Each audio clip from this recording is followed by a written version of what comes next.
আজকে আমরা আলোচনা করব বেসিক কম্পিউটার নিয়ে। যারা একেবারে নতুন, যারা কম্পিউটার সম্পর্কে জানে না, কম্পিউটার ক্রয় করার পরে যারা কম্পিউটার শিখতে আগ্রহী, তাদের জন্য এই ভিডিওটি বা এই লেসনটি। আমরা এই ভিডিওতে বেসিক কম্পিউটার সম্পর্কে আপনাদেরকে ধারণা দিব। তো আপনারা এখানে দেখতে পাচ্ছেন, এটি হচ্ছে ডেস্কটপ কম্পিউটার, যেটা একটা টেবিলের উপর থাকে। এই ধরনের কম্পিউটারগুলোকে ডেস্কটপ বলা হয়। সবগুলো মিলিয়ে আমরা পিসি বলে থাকি। পিসি হচ্ছে পার্সোনাল কম্পিউটার। এরপরে হচ্ছে এটা হচ্ছে ল্যাপটপ। ল্যাপটপ কম্পিউটার হলো যেটা আমরা ক্যারি করতে পারি, যে কোনো দিকে আমরা নিয়ে যেতে পারি, ওটাকে আমরা কি বলি? ল্যাপটপ বলি। এখন আসি একটা কম্পিউটার তৈরির জন্য বা পূর্ণাঙ্গ একটা কম্পিউটারের ক্ষেত্রে কি কি বিষয় প্রয়োজন বা কি কি জিনিসগুলো প্রয়োজন, আমরা এগুলো দেখব। প্রথমটা হচ্ছে সিপিইউ। সিপিইউর পূর্ণরূপ হচ্ছে সেন্ট্রাল প্রসেসিং ইউনিট। এটা হচ্ছে আপনার কম্পিউটারের মূল কেন্দ্র।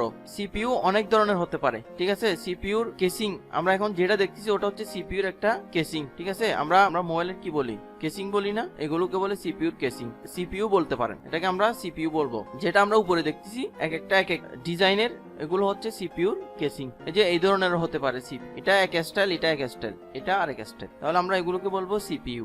এরপরে এটা হচ্ছে মনিটর। মনিটর অনেক রকমের হতে পারে, অনেক ব্র্যান্ডের হতে পারে, অনেক ডিজাইনের হতে পারে, যেমন এটা হচ্ছে মনিটর। এরপর হচ্ছে মাউস। মাউসের দুটো অংশ, একটা হচ্ছে রাইট আর একটা হচ্ছে লেফট। মাউস অনেক রকমের হতে পারে, যেমন এই ধরনের আমরা কেবল যুক্ত মাউস দেখতে পাই। আরেকটা হচ্ছে আপনার ওয়্যারলেস যুক্ত, অর্থাৎ কোনো কেবল থাকে না।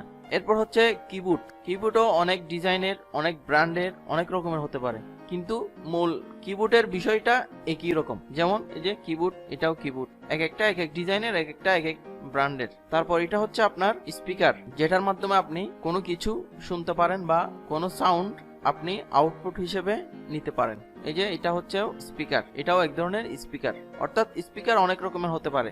এরপর হচ্ছে হেডফোন। আমরা বাজারে অনেক রকমের হেডফোন দেখি, এটাও একটা হেডফোন।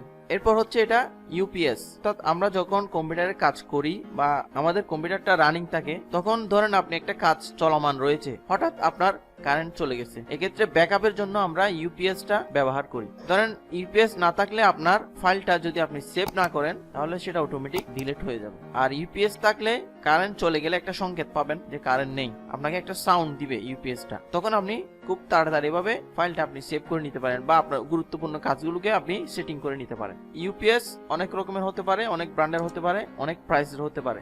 এই যে এটা হচ্ছে ইউপিএস এর ব্যাক পার্ট। এটা হচ্ছে প্রিন্টার। আমরা বাজারে অনেক রকমের প্রিন্টার দেখতে পাই, কিছু আছে সরাসরি প্রিন্টার আর কিছু আছে স্ক্যানার যুক্ত প্রিন্টার। যেমন এই ধরনের আমরা প্রিন্টার দেখতে পাই, তাই না? এই ধরনের প্রিন্টার আমরা দেখতে পাই। এটা হচ্ছে স্ক্যানার, এই যে স্ক্যানারটা খুললে এভাবে দেখায়। আর এটা হচ্ছে স্ক্যানার যুক্ত প্রিন্টার, উপরে স্ক্যান করা যাবে, পাশাপাশি কি করা যাবে? প্রিন্টিং এর কাজও করা যাবে। এগুলোকে আমরা কি বলি? এটা হচ্ছে কি? রাউটার। রাউটার অনেক রকমের হতে পারে, অনেক ব্র্যান্ডের হতে পারে, ঠিক আছে। 2 এন্টিনার, 3 এন্টিনার, 4 এন্টিনার, এভাবে অনেক রকমের হতে পারে, অনেক প্রাইসের হতে পারে।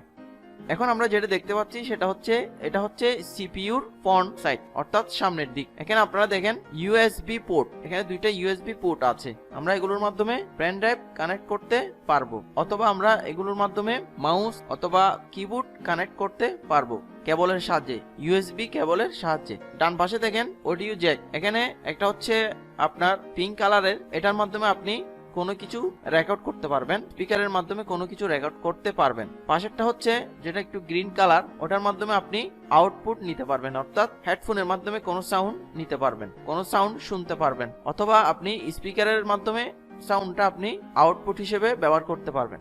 এরপর দেখেন স্টার্ট বাটন। আমরা কম্পিউটার কানেক্ট করার পরে আমরা এই সুইচটা আমরা অন করি। পাশে দেখেন রিস্টার্ট বাটন, অর্থাৎ আমাদের কোনো সমস্যা হলে আমরা রিস্টার্ট দিয়ে থাকি। ধরেন আপনার কম্পিউটারটা হ্যাং করতেছে বা একটু স্লো করতেছে, এক্ষেত্রে আপনি রিস্টার্ট বাটন ক্লিক করতে পারেন। তবে আমরা রিস্টার্ট বাটনের কাজ শিখবো মূল কম্পিউটারে যাওয়ার পরে। এই যে এখানে দেখেন এটা হচ্ছে স্টার্ট বাটন আর এটা হচ্ছে রিস্টার্ট বাটন। ঠিক এখানেও রয়েছে, এই যে উপরে দেখেন এটা হচ্ছে আপনার স্টার্ট বাটন আর পাশেরটা হচ্ছে রিস্টার্ট বাটন। এখানে দেখেন ইউএসবি পুট রয়েছে এবং এখানে অডিও জ্যাক রয়েছে, একটা হচ্ছে ইনপুট আর একটা হচ্ছে আউটপুট, অর্থাৎ একটা দিয়ে আপনি রেকর্ড করবেন আর একটা দিয়ে আপনি শুনবেন। এখন আসি আমরা কিভাবে কম্পিউটারটা অন করব। যেমন আমরা ল্যাপটপ আমরা কিভাবে অন করি? ল্যাপটপ আমরা এই যে প্রত্যেকটা ল্যাপটপে একটা কি থাকে? পাওয়ার সুইচ থাকে বা স্টার্ট বাটন থাকে। আমরা এটার মাধ্যমে অন করে থাকি। এই যে এখানে দেখতে পাচ্ছেন যেটা, আপনারা এটা যদি প্রেস করেন বা এটা যদি আপনারা টিপ দেন তাহলে আপনার ল্যাপটপটা অন হবে। ঠিক সেম ভাবে এখানেও দেখেন, অর্থাৎ এক এক ল্যাপটপের এক এক সিস্টেমে দেওয়া থাকে। এখন আমরা দেখব একটা কম্পিউটার আপনি কিভাবে কানেক্ট করবেন। এটা হচ্ছে আপনার সিপিইউর ব্যাক পার্ট। এখানে দেখেন PS2 পোর্ট, এখানে দুইটা পোর্ট রয়েছে। এগুলো আগে ব্যবহৃত হতো, এখন ব্যবহার হয় না। এগুলোর মাধ্যমে কিবোর্ড এবং মাউস কানেক্ট করা হতো, কিন্তু বর্তমানে এগুলো নেই। এরপরটা হচ্ছে সিরিয়াল পোর্ট, এটাও এখন ব্যবহৃত হয় না। পরেরটা হচ্ছে BGA পোর্ট, অর্থাৎ এটার মাধ্যমে আপনি আপনার মনিটরে কানেক্ট করবেন। এটার মাধ্যমে আপনি আপনার মনিটরে একটা কেবল কানেক্ট করবেন। এরপরটা হচ্ছে USB পোর্ট, আপনি এটার মাধ্যমে আপনার কিবোর্ড এবং মাউস কানেক্ট করতে পারবেন। অডিও জ্যাক, এটার মাধ্যমে আপনি আপনার সাউন্ড ইন অথবা সাউন্ড আউট এর ক্ষেত্রে আপনি এই জ্যাকগুলো ব্যবহার করতে পারবেন, যেটা আমি কিছুক্ষণ আগে বলেছিলাম। অর্থাৎ আপনি একটার মাধ্যমে শুনতে পারবেন, আরেকটার মাধ্যমে আপনি কোনো কিছু রেকর্ড করতে পারবেন। ডান পাশে দেখেন এই যে এটা হচ্ছে আপনার ল্যান পোর্ট, অর্থাৎ এটার মাধ্যমে আপনি ইন্টারনেট কানেক্ট দিতে পারবেন। এটার মাধ্যমে আপনি আপনার ওয়াইফাই থেকে আপনি ইন্টারনেট কানেক্ট দিতে পারবেন। উপরে দেখেন পাওয়ার সাপ্লাই, এই যে পাওয়ার সাপ্লাই, একটা পাওয়ার কেবল থাকে, ওই পাওয়ার কেবলটা আপনি এখানে কানেক্ট করবেন। তাহলে আমরা সিপিইউর পাওয়ার কেবল কানেক্ট করলাম। এখন যদি আপনার ইউপিএস থাকে তাহলে কি করতে হবে? ইউপিএস থাকলে আপনার এই সিপিইউর পাওয়ার কেবলটা আপনি কোথায় কানেক্ট করবেন? এই ইউপিএস এর এই পোর্টটার মধ্যে।